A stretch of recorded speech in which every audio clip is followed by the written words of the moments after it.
Tomorrow is President Trump's 100th day in office. In our ongoing series, We the People, we go beyond the polls and pundits to explore voters' optimism and their frustration. We followed up with 4 people of varying political backgrounds and beliefs. We asked them to write letters to the president for this symbolic benchmark. Dear President Trump, my name is Stephen Shook. My name is Cesar Vargas. I'm Leo Smith. Dear Mr. President, my name is Hallie Mitchin-Skook. I'm a 26-year-old resident of Struthers, Ohio, and I did not vote for you in the election.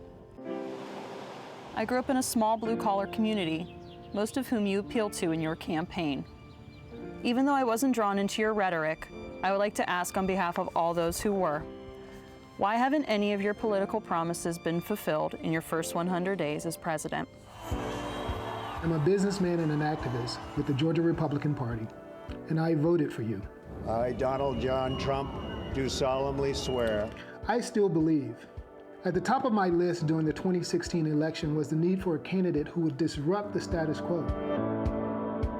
Judging by the number of political pundits and foreign heads of state complaining about your lack of predictability and your colorful Twitter feed, I'd say we woke people up. In dealing with global issues in Syria, North Korea, and Afghanistan, you have used and shown necessary force, and in doing so, you have shown the world that the United States now has a real commander-in-chief.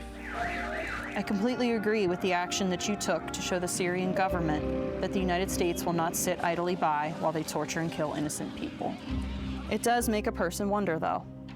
If you truly cared about the suffering of Syrian children, why have you banned them from the safety of our country? Dear President Trump, I'm an attorney from Staten Island, New York, and if I could vote, I would not vote for you. You said you had a great heart and you wouldn't deport dreamers like me. And yet, the nation is seeing the rise of a deportation force that is creating a climate of fear and deporting dreamers and good people. You have deported criminals who are living here illegally. Again, you have shown our country and the world that America and our safety come first. I have children tell me they're afraid to go to school. Even some US-born Latinos in my community feel they now have to carry their American passport just in case they come in contact with immigration. Pre-Trump, my 9-year-old son Luke had an aspirant life vision, but his vision was only matched by his occasional distress about the state of his future as an American. Your attention is needed in addressing schools where English-speaking students have subject time curtailed by the reality that many of their classmates cannot understand classes taught in English. We do embrace legal immigration, but not at the expense of academic progress.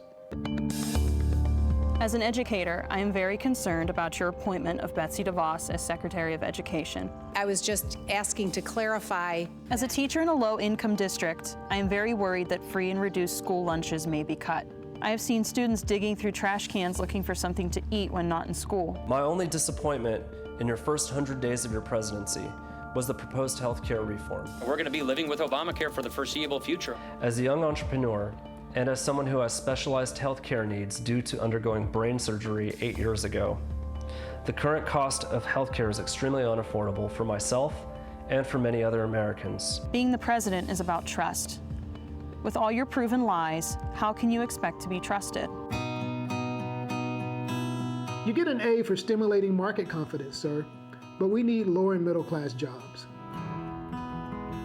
I know that you have faced a tremendous amount of opposition from people and by media outlets. My advice to you, for whatever it's worth, stay humble, Mr. President, even in the face of opposition. I want you to succeed, but only if you bring out the best of this nation, not the worst. I hope that at the end of your 4 years, I can be proud of what you achieved and worked towards. Your first 100 days has been a reshaping of American vision, and we thank you for it.